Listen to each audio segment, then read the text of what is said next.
दोस्तों जियोपॉलिटिक्स का बड़ा क्लियर उसूल है, action speak louder than words. मतलब बड़ा क्लियर है, कोई क्या कह रहा है शब्दों पर ध्यान न दें, क्या एक्शन है वो इंपॉर्टेंट है। अब मोहम्मद यूसुफ क्यों ही ना बोल रहे कि भारत को तो मैं एज अ फ्रेंडली कंट्री देखता हूं, हमारी नजर बनी रहनी चाहिए मोहम्मद यूसुफ के तरफ से क्या एक्शन डिमॉन्स्ट्रेट किया जा रहा है। दोस्तों अगर एक्शन की बात करें तो वो बड़ा ही चिंताजनक हमें देखने मिल रहा है। दोस्तों newly appointed home ministry adviser उनको रिप्लेस कर दिया गया है। आप देख सकते हैं दोस्तों, सखावत हुसैन होम मिनिस्ट्री से निकाल दिए गए हैं क्योंकि इन्होंने थोड़ा मॉडरेट अपना प्लान रखा था, अपने आप को एज अ मॉडरेट प्रोजेक्ट किया था और शेख हसीना की जो अवामी लीग है उससे भी थोड़ा सा मतलब एक सिंपैथी उन्होंने शो किया था। उनके जगह अगर आप देखें तो जो नए एक्टिंग होम मिनिस्टर होने वाले हैं, अब दोस्तों ये सारे टर्मिनोलॉजी में मत जाइए, होम मिनिस्ट्री एडवाइजर है ना, प्राइम मिनिस्टर एडवाइजर, मतलब समझ लीजिए यहाँ पे मोहम्मद यूनुस प्राइम मिनिस्टर है, जो होम मिनिस्टर एडवाइजर है वही होम मिनिस्टर है। दोस्तों आप यहाँ पे देखें, मोहम्मद यूसुफ की सरकार को आए केवल 9 दिन हुआ है, पहला मंत्री जो उठा के फेंका है वो और कोई नहीं, होम मिनिस्टर है। कारण बड़ा सरल है, कहीं ना कहीं वो इंडिया को लेकर थोड़ा सा अगर आप देखें तो मॉडरेट था, मॉडरेट भी था तो ऐसा वैसा नहीं था। आप देखें तो इसने बॉर्डर गार्ड्स बांग्लादेश को कहा था वो दिन चले गए जब तुम बॉर्डर में पीठ दिखाते थे, इन्हीं का कहना था, जो जा चुके हैं ना, वो मॉडरेट होम मिनिस्टर की मैं बात कर रहा हूं, यहां पे सखावत हुसैन की ही बात हो रही है। उन्होंने कहा था कि अब तो तुम बीएसएफ को आंख दिखाओगे। जी हाँ दोस्तों, ये मॉडरेट हैं, इनको जो रिप्लेस करके आ रहे हैं वो ये व्यक्ति हैं। दोस्तों ये अगर आप देखें तो धुर भारत विरोधी रहे हैं। ये जो नए होम मिनिस्टर होने वाले हैं, आर्मी के ये भी जनरल रहे हैं, लेकिन इनके राज में जिस प्रकार से इंडिया और बांग्लादेश के बीच में फ्रिक्शन बढ़ा था, ये उसी को वापस रेप्लिकेट करने आ रहे हैं। कौन है ये, क्यों ये भारत विरोधी जनरल को अपॉइंट किया गया है, ये सब जानेंगे। साथ ही साथ जानेंगे कि ये पास्ट इज पास्ट, कई लोग कहेंगे प्रेजेंट अलग होगा, फ्यूचर तो और भी अलग होगा, लेकिन he is a man with vengeance. ये बदले की भावना से आ रहे हैं और ये इनके एक दिन के कार्य से डिमॉन्स्ट्रेट हो रहा है। क्या हुआ है आइए आज के वीडियो में देखते हैं, पर इससे पहले आगे बढ़े आप लोगों को याद दिलाना चाहूंगा आज आखिरी दिन है, 23,999 में आपके लिए हम जो रक्षाबंधन सेल ला रहे हैं उसका आज आखिरी दिन है। आपको इस कीमत पे 23,999 रुपए में कंप्लीट जीएससी सैटेस सीरीज का कोर्स मिल रहा है, सारे बैचेस का एक्सेस मिल रहा है, लेक्चर्स विद पावर पॉइंट मिल रहे हैं, मेंस टेस्ट सीरीज इवैल्यूएशन है, डेडिकेटेड डाउट सॉल्विंग सेशन है। ये सब आपको इस अफोर्डेबल कीमत पर मिल रहा है। कल ये ऑफर नहीं मिलेगा, आज रात को ही खत्म हो जाएगा, तो मेक श्योर आप इसका फायदा उठाएं। Use the code KC10। Last year 70 से अधिक हमने सिलेक्शन दिया है इन्हीं कोर्स से, तो वही कोर्स आपको मिलेगा, तो मेक श्योर आप इसका फायदा उठा रहे हैं। 203 दिन हुआ था अपॉइंट किए ब्रिगेडियर जनरल एम सखावत हुसैन को, कहा गया था कि आप होम मिनिस्टर बन जाइए, टेक्निकली होम एडवाइजर, लेकिन फिर उसके बाद इनको हटा दिया गया बस 3 दिन में। इन टोटल जो सरकार है मोहम्मद यूनुस की उसको 9 दिन हुए थे। सखावत को कहा गया कि आप होम मिनिस्ट्री के लिए फिट नहीं है, आप जाइए टेक्सटाइल्स और जूट मिनिस्ट्री संभालिए। उनके जगह लेफ्टिनेंट जनरल जहांगीर आलम चौधरी को होम मिनिस्ट्री दे दी गई है। दोस्तों कारण क्या है, दोस्तों सखावत अगर आप देखें तो उनको स्टूडेंट्स पसंद नहीं कर रहे थे। कारण था, सखावत अगर आप देखें तो हसीना रेजीम से सिंपैथी रखते थे। उन्होंने हसीना रेजीम के जो अवामी लीग के लीडर्स थे उनको कहा, एडवाइस दिया कि आप लोग ऐसा कुछ मत कीजिए जिससे किसी के जान को नुकसान हो सके, इसके सिवा अपने पार्टी को रीऑर्गेनाइज कीजिए नए चेहरों से। बस इतना कहना था। स्टूडेंट्स ने कहा अरे ये तो हसीना का चमचा है, इसको आपने होम मिनिस्ट्री दे दी, इसको तो बिल्कुल भी यहाँ पे नहीं रखना, इसको हटाना है। और स्टूडेंट्स ने कहा कि मत भूलिएगा हम आपको लाए हैं। हालांकि दोस्तों वहां के स्टूडेंट्स को भी एक, उनके आंखों में भी पर्दा है, उनको लगता है कि वो ये सब किए हैं। उनको भी अगर आप देखें तो सीनियर तो सब जानते हैं, जो करने वाले हैं, जो सीनियर लीडर्स है वो सब जानते हैं कि वो बस और बस शतरंज में कहीं ना कहीं आप देखें तो बस और बस वो एक चाल है जिसके अंदर वो फंसे हैं। बाकी जो कर रहा है किस प्रकार से यहाँ पे जमात का रिश्ता है, इस पे यूएस का क्या एंगल है, ये सब हमने डिटेल में कवर किया है।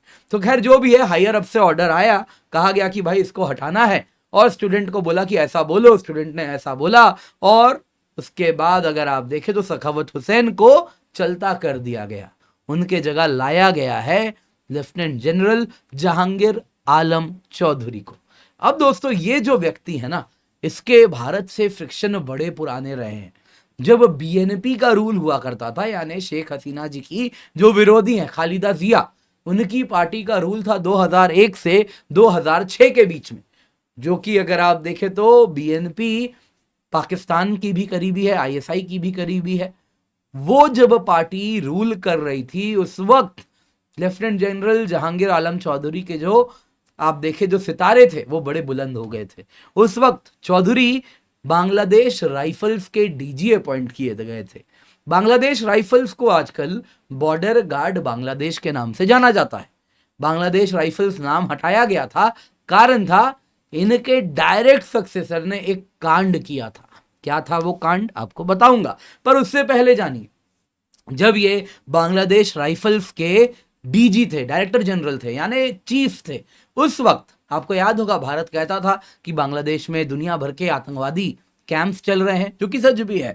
पूरे नॉर्थ ईस्ट को इन लोगों ने डिस्टेबलाइज करके रखा था। उसके लिए जितने भी नॉर्थ ईस्ट के आतंकवादी थे वो सब बॉर्डर के इस तरफ बांग्लादेश में उनको शेल्टर दिया जाता था, और इन सब को इन्हीं अगर आप देखें तो बांग्लादेश राइफल्स का आशीर्वाद होता था, और उसके साथ वो ऑपरेट करते थे। अब दोस्तों उन्होंने जब भारत ने बांग्लादेश को कहा कि भाई आप ऐसा कर रहे हो, ये सब बंद करो, तो इन्होंने उल्टा भारत के ऊपर आरोप लगाया कि आप 90 terrorist camp anti Bangladesh separatist का भारत में चलाते हो। इन्होंने भारत को ब्लेम किया। होता क्या है दोस्तों, बांग्लादेश में 17 अगस्त 2005 को एक ग्रेनेड अटैक हो जाता है, उसमें कहते हैं कि ये भारत से भेजा गया आतंकवादी है। दोस्तों ये सारी बातें जब इन्होंने कही, ये क्लियरली दिखाता है कि ये धुर भारत विरोधी रहे हैं। इनके टेन्योर में बीएसएफ और बांग्लादेश राइफल्स के बीच में स्कर्मिश बड़ा कॉमन था। जैसे इंडिया पाकिस्तान बॉर्डर हॉट रहता है, आजकल तो हालांकि सीज फायर है, लेकिन आपको याद होगा जब सीज फायर हटता है तब किस प्रकार से गोलीबारी होती है, कुछ वैसा ही इनके टेन्योर में इंडिया और बांग्लादेश बॉर्डर पे भी हुआ करता था। अब दोस्तों इनके टेन्योर में बांग्लादेश राइफल्स, जैसा मैंने बताया आपको याद होगा, बांग्लादेश राइफल्स का नाम बदला, बांग्लादेश राइफल बन गया बॉर्डर गार्ड बांग्लादेश। तो ये कैसे हुआ, कारण है दोस्तों 2009 में बांग्लादेश राइफल्स में विद्रोह हुआ था, म्यूटिनी। 2009 की बात है। लेफ्टिनेंट जनरल जहांगीर आलम चौधरी बस आप अगर देखें तो बांग्लादेश राइफल्स के डीजी का पद छोड़े थे, और इनके जो नेक्स्ट सक्सेसर थे, इनके बाद जो आए थे, वो मेजर जनरल शकील अहमद थे।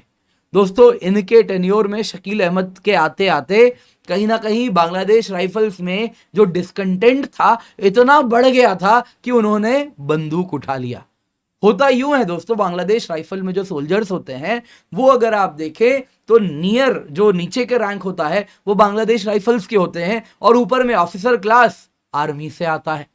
वहां पे अगर आप देखें तो बांग्लादेश राइफल के सोल्जर्स के राइट्स अलग हैं, आर्मी ऑफिसर्स के अलग हैं। इन टोटल अगर आप देखें तो आर्मी ऑफिसर्स ने इनको गुलाम बना के रखा था।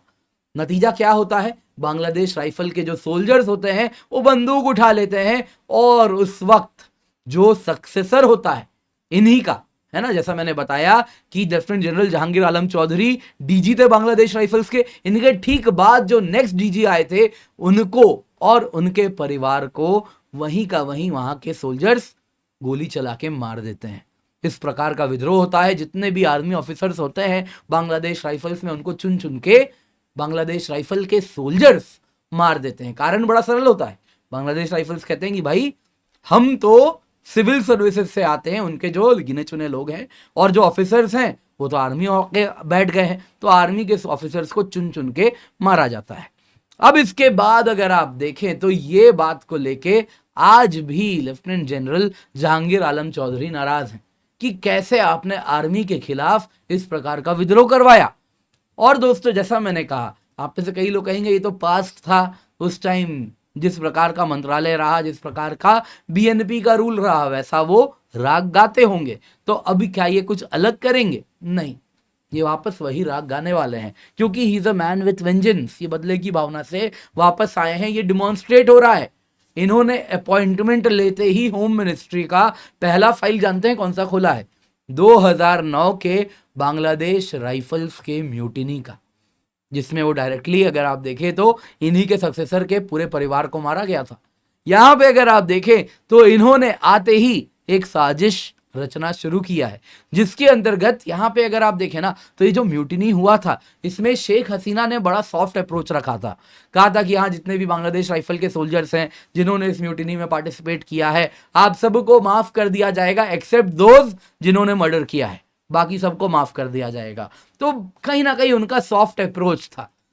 तो इस बात से वो नाराज बैठे थे और अब आते ही ये फाइल ओपन कर रहे हैं। और इस प्रकार से जो एनालिस्ट है उनका कहना है कि देखिए ऐसा ये प्लॉट रचने वाले हैं जिसके अंतर्गत इस पूरे म्यूटिनी का ब्लेम डाला जाएगा पीएम शेख हसीना पर, उनके फैमिली मेंबर्स पर और साथ ही साथ भारत पर भी, कि भारत ने भी रोल प्ले किया था इस पूरे म्यूटिनी में, जिस वजह से कई आर्मी ऑफिसर्स मारे गए थे। तो दोस्तों ऐसा लोगों का कहना है ये होने वाला है, तो भारत के साथ ये व्यक्ति रिश्ते और खराब करने वाला है। तो अभी से इसकी चेतावनी आनी शुरू हो चुकी है। उम्मीद करता हूं आपको ये डिटेल्ड पीस पसंद आया हो, एनालिसिस का पसंद आया हो तो लाइक करें, शेयर करना बिल्कुल भी ना भूलें। इसके सिवा यूपीएससी सब्सक्रिप्शन केवल 23,999 रुपए में आपको मिल रहा है। आज ऑफर खत्म हो जाएगा। इस क्वालिटी का लेक्चर इस अफोर्डेबल प्राइस पे नहीं होगा। मेक श्योर आप इसका फायदा उठा रहे हैं। Use the code KC10। इसके सिवा मेरा करंट अफेयर्स का कोर्स है 23 अगस्त से स्टार्ट हो रहा है दोस्तों, जिसमें हम करंट अफेयर्स कवर करेंगे, प्रीलिम्स के लिए भी, मेंस के लिए भी। डिटेल्ड होलिस्टिक कवरेज है, आप निश्चिंत होकर इससे जुड़ सकते हैं। प्रीलिम्स और मेंस दोनों को आप कॉन्कर कर पाएंगे अगर आप ये कोर्स का हिस्सा बन जाएंगे। बाकी दोस्तों आपके लिए हम 90% तक स्कॉलरशिप लेकर के आ रहे हैं। अनअकैडमी सिविल सर्विसेज चैंपियनशिप वापस आ चुका है। 25 अगस्त सुबह 11 बजे, शाम को 5 बजे है। ऑनलाइन मोड में टेस्ट होने वाला है। फ्री रजिस्ट्रेशन है, जल्दी से जाइए, नीचे लिंक मिल जाएगा डिस्क्रिप्शन बॉक्स में, कमेंट बॉक्स में जाके आप एनरोल कर लें। फ्री रजिस्ट्रेशन है, यूज द कोड KC10 और इसका फायदा उठा लें। बाकी दोस्तों लिबर्टी फ्रीडम शिखर नाम का हमारा बैच स्टार्ट हो चुका है। इंग्लिश में है, हिंदी में है, कॉम्प्रिहेंसिव कोर्स है, कंप्लीट प्रिपरेशन आपकी हो रही है। जाके जुड़ जाए। अगर आप ऑप्शनल पढ़ना चाह रहे हैं तो सही समय है, बहुत सारे बैचेस भी स्टार्ट हो चुके हैं। मेक श्योर आप इनका हिस्सा बन जाएं। Use the code KC10।